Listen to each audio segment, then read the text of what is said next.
Story time about my psychotic best friend. So we're gonna call this girl Gia. So a little background information. This all happened whenever I was in 9th grade. I saw Gia sitting at this lunch table alone and I invited her to come sit with my friends and I. And after talking to her, I found out that she was a new student and she didn't have any friends. So her and I started hanging out and we became really close. Like, she would come over my house 24/7. Well, my older sister was a grade above us and she would act really weird around her. And by weird, I mean like she would always make fun of me in front of my sister. And weirdly enough, try to cause problems between us. My sister didn't really like her. She thought that she was weird. But because she was my friend, she was being super nice to her. Well, like a month later, she started trying to become best friends with my sister. Like any conversation she would have, I would be like, oh, do you want to come over? She would be like, no, sorry, I'm hanging out with your sister today. And I would go home and I would be like, hey, are you hanging out with Gia today? And my sister would be like, what the hell are you talking about? Like for part 2.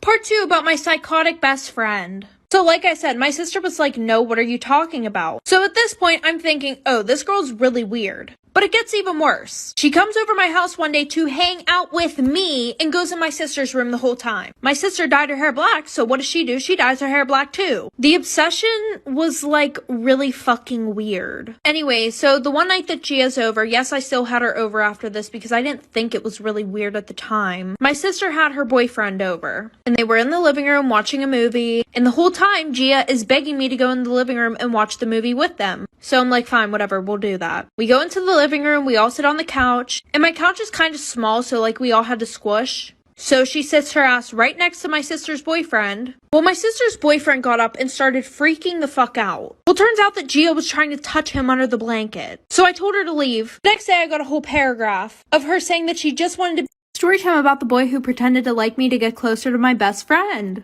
A little background information. It was the summer before my freshman year of high school, and my best friend and I got bored of hanging out with the same people, so we got a membership to a new pool. And this one was closer to one of our rival schools, so a lot of people that we didn't know went there. Well, the one day while we're there, we meet this group of boys. And by the way, my friend is super pretty. Like, all the guys immediately gravitate towards her, and I'm kind of like the duff, aka designated ugly fat friend. Anyways, while she's over there talking to all the boys, I'm sitting down at one of the tables. And one of the boys from the group comes over to me and starts talking to me. And he was being super sweet. And then he's like, oh, I don't know why all of them are over there talking to her. Like, she's not even that pretty. He was like, to be honest, you're way better looking than her. Now listen, I know I might seem like a bad friend for this, but I never had that male validation before. So that kind of made me feel good. Well, fast forward, his best friend and my best friend start dating, like for part 2.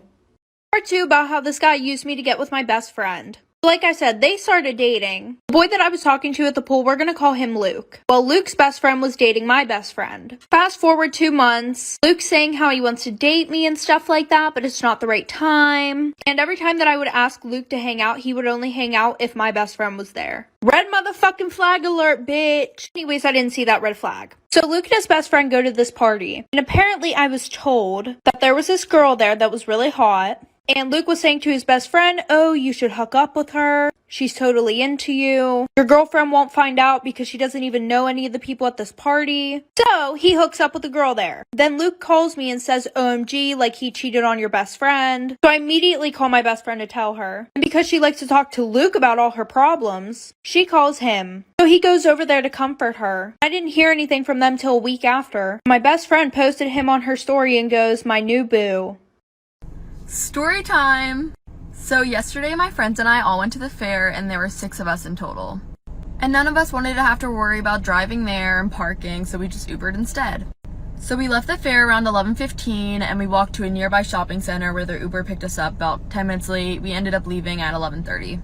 We get in the Uber, the man says hello, and we head home the normal way. Everything's fine. And my parents don't like when I Uber, so they were tracking me on Life 360 from the moment I got in the car.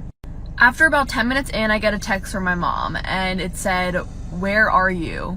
I look up from my phone, and I realize I have no idea where we are, and Ubers know their directions, they know how to take you home. We were 20 minutes. Okay, back to the Uber story. Our parents are freaking out, we're texting each other in our group chat so he doesn't hear us.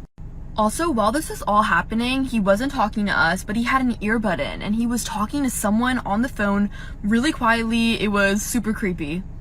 My mom starts calling me again, and he hears the ring. And one of my friends pulled up on her phone the directions to get home, which he also heard. So he knew that we thought something was off. After a little while longer, we finally know where we are, so we feel a little bit better. We were getting really close to the turn that goes into my friend's neighborhood, and we were thinking, if he doesn't make this turn, we're screwed. Thank goodness he makes a turn and we're back at my friend's house. But the scary thing is what if he was planning something, but since our phones were ringing and we had the GPS up, that he changed his mind? Because we were not going home. I still can't stop thinking about it. This is the one time Life 360 has come in handy. We're all safe now. So when I was a sophomore in high school, I had this teacher who would only let the students in her class use the restroom one time per semester. Well, one day I raised my hand and I was like, excuse me, I don't remember her name. Can I please use the restroom? And she was like, no, you can't because you've already used the restroom in my class this semester. Well, excuse me, you can't dictate my bladder. So I'm like all frustrated and I started secretly texting my mom because I wasn't allowed to use my phone in class. And I was like, Mom, I'm sitting in class right now. My teacher won't let me use the restroom. And she was like, I'll take care of it for you. And I was like, okay. So like 5 minutes goes by and all of a sudden my teacher's phone starts ringing and she walks up to it and answers it and she's like, hello? Yeah. Okay, thank you. And then she walks up to me like so angry and she like slams the pass on my desk and she was like, since you have to go that bad. And I was like, yeah, I really do. Thanks. And I got up and left. I didn't even have to go to the bathroom. It was just the principle of it. I just roamed the halls. Story time about how my boyfriend's best friend tried to ruin our relationship. So a little background information. My boyfriend used to be best friends with this one girl. We're gonna call her Jamie. Well, Jamie and my boyfriend were best friends for years, and their friendship was more flirty than anything. Well, him and I got to know each other during track season, so we were always hanging out after school, and sometimes Jamie would be there too. Well, the one night him and I were on FaceTime and we were talking about how we really liked each other. So the next day we started dating, and I was good friends with Jamie too. Then after we started dating, she started acting really weird towards me. Like I would try to say hi whenever I saw her in the hallways, and she would just give me a dirty ass look. So then I told my boyfriend how I thought that she was really mad at me, and he said that he would talk to her. Well, a week before him and I started dating, she told us that there was this guy that she really wanted to ask to prom, and she said that she liked him for a while. Well, then my boyfriend said, apparently a few days ago you were hitting on the boy that she was going to ask to prom. So then I started to connect the dots and I was like, oh shit, like for part 2. When my daughter was born, she had dark skin and looked like her parents could be of African descent. My husband was furious and accused me of cheating and left right then and there. He told everyone on both sides of the family what happened and wanted a divorce. Then his friends and families all called me to see how upset they were and called me really nasty names. My mother was by my side the entire time as I kept professing my innocence. He refused to pick me up from the hospital, threw myself out on the lawn and changed the locks. When my sister called to get the baby stuff, he texted her a picture of a bare nursery room and said he got rid of everything. He even destroyed my art studio. Eventually, he agreed to do a paternity test and he was 100% the father. No one could believe this, so we did it again and he was the dad. One of his cousins did the ancestry thing and found out there was 30% of African in their family.